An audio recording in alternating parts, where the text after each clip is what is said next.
Μετά την αναγέννηση και ως σήμερα, το θέατρο απέκτησε πολλαπλές μορφές έκφρασης σε όλα τα επίπεδα, λόγου, εικαστικό κτλ. Αλλά ένας είναι ο στόχος και η πορεία του, να ακολουθεί και να εκφράζει την πορεία και τον πολιτισμό του ανθρώπου, ακόμα και αν χαράζει πορεία προς τα εκεί. Δηλαδή το θέατρο, πέρα από τα δεδομένα που αφομοιώνει, καταθέτει και προτάσεις. Κάθε μορφή τέχνης καταθέτει βέβαια προτάσεις. Προτάσεις πάνω σε αυτό το βασικό ρόλο του σκεπτόμενου ανθρώπου. Ποιος είμαι, πού πάω, εικόνα. Τα τελευταία χρόνια το θέατρο αποκτά μαζί με όλα τα άλλα πράγματα τις νέες διαστάσεις και πλευρές του. Τάχιστα ας αναφέρουμε τον 20ο αιώνα, όπου ξεκινά από κοινωνικό ή ρεαλιστικό θέατρο, περνάει από διάφορες φόρμες και με διάφορους τρόπους καταλήγει μέχρι το μπρεχτικό, αποστασιοποιημένο και μετά το σουρεαλιστικό, που σημαίνει το θέατρο του παραλόγου, που εκφράζει τάσεις και αναζητήσεις της μη ισορροπίας τόσο των αναζητήσεων όσο και των κοινωνιών, δηλαδή από τους Ρώσους μετεπαναστατικούς μέχρι τον Ζενέ, από τον Μπέκετ μέχρι τον Ιονέσκο. Το θέατρο και η τέχνη γενικότερα εκφράζει τους προβληματισμούς και τις αναζητήσεις της κοινωνίας μέσα από την οποία δημιουργείται. Μην ξεχνάμε και το θέατρο τα ακολουθεί αυτά. Σπάει τις φόρμες της λογικής και προχωρεί πιο πέρα, φτάνει στο μοντέρνο θέατρο. Το θέατρο της Άπο Ανατολής.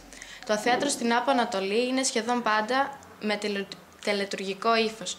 Το ιαπωνικό θέατρο είναι εκείνο που είχε και έχει τη μεγαλύτερη ακτινοβολία σε ολόκληρο τον κόσμο, με τις δύο κυρίαρχες παραδοσιακές του εκδοχές, το νο και το καμπούκι.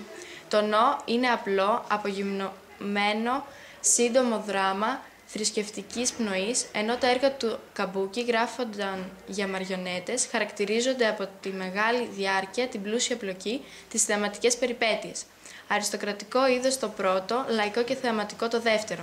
Επίσης, στην Άπο Ανατολή, το θέατρο σκιών ασχολήθηκε από τη γέννησή του αποκλειστικά, με ελάχιστες εξαιρέσεις, με την αναπαράσταση ιστοριών από έπι ιερά. Νεότερο και νεοελληνικό θέατρο.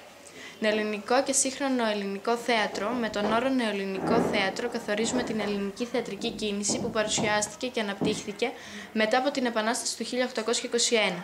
Την πρώτη μεταπαναστατική περίοδο, η θεατρική τέχνη καλύπτεται από την όψιμη περίοδο του κριτικού και επτανησιακού θεάτρου και από την εμφάνιση λίγων καινούριων συγγραφέων όπως ο Ιωάννης Ζαμπέλιος και Ρίζος Νερουλός 1778-1850, που καταπιάνονται κυρίως με τραγωδίες.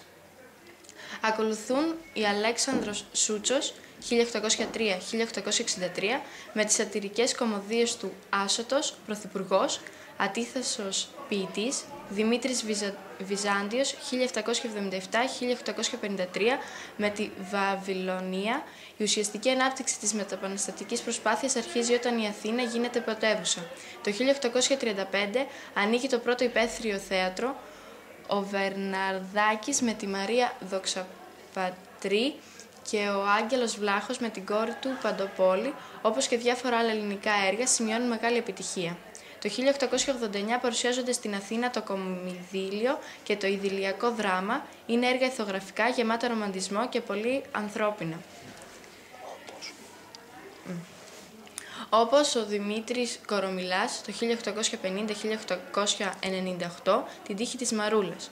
Στον 20ο αιώνα το ελληνικό θέατρο θα οργανωθεί περισσότερο. Στην ανάπτυξή του συμβάλλουν δημιουργικές μορφές από όλους τους τομείς, συγγραφείς, ηθοποιοί, σκηνοθέτες. Από τους σπουδαίους δημιουργούς του ελληνικού θεάτρου είναι ο Γρηγόριος Ξενόπουλος το 1897-1951. Στέλλα Βιολάντη, Ποπολάρος, Φωτεινή Σάντρη, φοιτητές, Τερέζα Βάρμα, Δακώστα και άλλα. Σημαντική είναι επίσης και η συμβολή των θεατρικών συγγραφέων Σπύρου Μελά, ο ιός του Ίσκιου, ο μπαμπάς εκπαιδεύεται και άλλα. Παντελή Χόρν, Φιντανάκη, Μελτεμάκη, Δημήτρη Μπόγρη, Γιώργου Θεοτοκά, Αντάρα Στανάπλη, Γεφύρη της Άρτας και άλλα. Τη δεκαετία του 1950 η ανάπτυξη του θεάτρου τέχνης από τον Κάρολο Κουν συμβάλλει σημαντικά στην ανάπτυξη του θεάτρου. Σπουδαίοι συγγραφείς της δεκαετίας, ο Ιάκωβος Καμπανέλης, η Αυλή των Θαυμάτων, το Μεγάλο μας Τσίρκο και ο Γιώργος Σεβαστίκογλου, Αγγέλα. Το θέατρο γενικά, περνώντας από όλες τις φάσεις αυτές μέχρι σήμερα, είναι σαν το εργαλείο που έχει περάσει διαπυρός και σιδήρου ανάμεσα στους αιώνες και άντεξε.